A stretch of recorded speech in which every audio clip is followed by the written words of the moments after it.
Hi there, I'm Justin Pritchard. That is the Mercedes GLE, and it has an interior that will blow your socks off. So that's where we're going to start.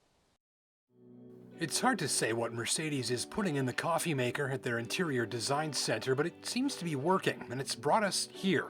On board, what I would tell you is probably the interior you'll be the most impressed with if you're shopping this segment today. On your screen, it's the GLE 450, the upper-end version of this new model range that is, at this writing, about the newest of the new in the luxury crossover game.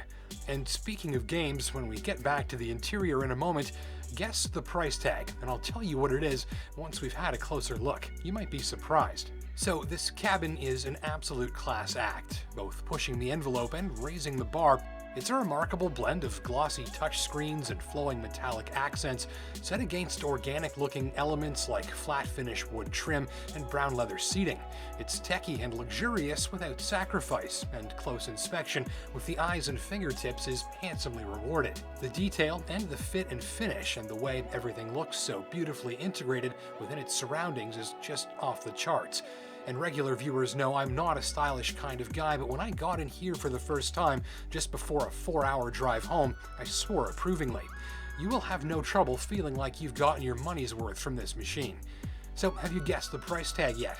Most of my friends pegged it in low six-figure territory, but GLE starts at 64, and mine started at 72 with optional equipment, making it just under 81. So it all feels substantial and looks great, I think, and I really love how this does its own sort of thing while giving you, the occupant, so many beautiful things to look at, and many more appear when you start the engine. Do that and all of the screens and all of the tech pop into life around you, and those screens are liquid smooth, laser sharp, and at times the digital instrument cluster could almost pass as the real thing, and you can flit through functions and a multitude of customization options just by flicking away with this little thumb pad on the steering wheel. It's all finished to the nines, right down to the vibrant on-screen animations that greet many of your requests. And so a warm and inviting luxury atmosphere while you get in and get seated, and then it's all digital, taking center stage while you're focused on the road ahead, with that massive head-up display floating just below your outward sightline.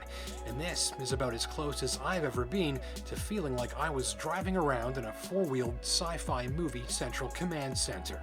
Also, you get a light show as the LED matrix headlamps do a little pre-drive stretch while you buckle up. This sends precisely choreographed beams of light dancing in sync across half the Costco parking lot and gets a lot of attention, including fearful comments from passers-by about abduction from above. Not surprisingly, they are fantastic at blasting precisely targeted white light, and lots of it, up dark highways too. Lighting is a big part of the GLE's identity, even down to the styling, with these laser-precise LED light pipes setting off the front and rear fascias for that extra futuristic look as you roll on by in the dark.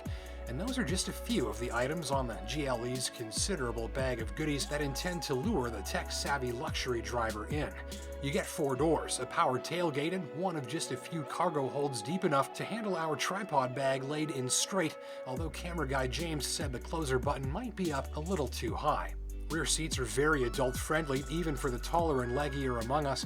Unlike those folks, I'm about an average 5'10", and even sitting directly behind myself, I'd find loads of legroom to spare and generous headroom to boot. For 4 adults and their things on a road trip, you are going to have loads of room. Just note that step-in height might be a bit too tall or awkward for some younger or mobility-challenged occupants, and that the rear cargo load floor might leave some smaller dogs needing a lift on board instead of a jump. My tester got a 362 horsepower straight-six hybrid turbo engine, complete with the very latest in 48-volt hybrid technology. This improves fuel mileage, smoothness, and performance, but requires nothing on the driver's part. The engine is most impressive when driven gently, since it's all but noiseless and very smooth, and generously responsive in traffic thanks to that mountain of low-end hybrid torque. Hammered down and it hustles past 18-wheelers with sauce to spare, the powertrain is smooth as glass through it all, even though it could be more responsive. Use sport mode for best results. On the highway, it's a relaxing, rolling social lounge. Road and wind noise are kept down, and no voice raising is required for a conversation, even at higher speeds.